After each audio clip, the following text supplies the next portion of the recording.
Good morning. Good morning. This is Meditation Reflections. Welcome. That's another beautiful day in paradise, or paradise. Sun shining, no wind, and it's going to be a beautiful day. Yes. And just in case, we are filming in Taranaki, New Zealand, the peninsula on the western side of the North Island, going out into the ocean. And it's Taranaki, and it's named for its large central volcano. Yeah, which we have a nice view of. Yeah, if we climb the tower. If we climb the tower, or the very top of the hill. But most of you will know we're in New Zealand. I got an interesting meditation information today, and I thought I was getting a very nice bit of instruction, and the guy identified himself and explained why he wanted to explain this. The truth will come to the surface, and truth will out. The difficulty is how long it takes to do it.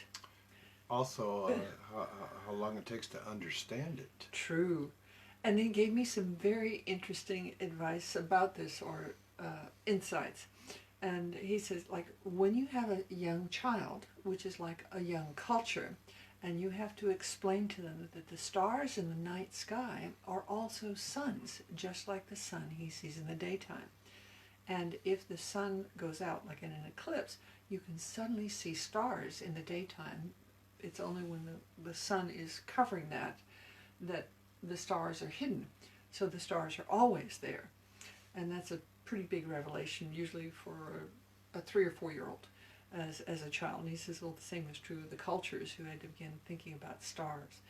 But he says a better example was the more newer detail of, in our history and culture, of the fact that the earth went around the sun, what's called the Copernican Revolution. And he said, if you looked at the sun coming up in the east and going down in the west, you'd go, sun's going around the earth. But none of the details fit. And when you switched it to the earth going around the sun, all the little details fit together to make a larger pattern. You could learn to use navigation. It predicted the positions of the planets much more accurately.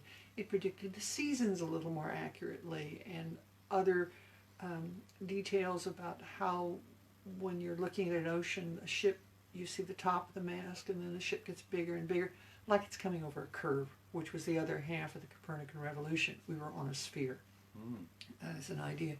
So it's when all the details fit together that you're having a verification of the truth. I'm thinking of flat earth jokes. Oh, true.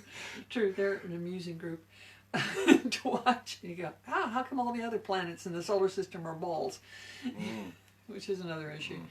Anyway, but that bit about the detail, he says the actual hardship about knowing a truth is the process of understanding it and using it and feeling that it's a truth.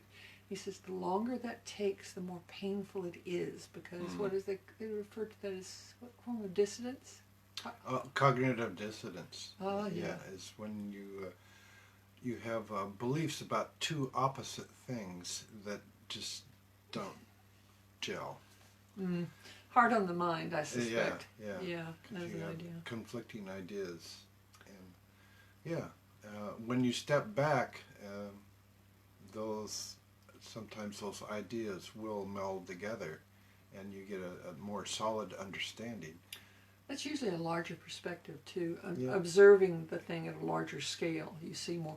But I think this truth fits together. The details is a nice little insight as well. And they become self-evident. True. Yeah. Hopefully, to avoid as much cosmic dissonance as you can, or conscious dissonance for yourself as you can, view from the larger perspectives and see what details prove it correct. Interesting. Spirit gives some interesting messages, and later on you find out what they're about. Stay in your heart, not in your mind, and everything is going to be beautiful.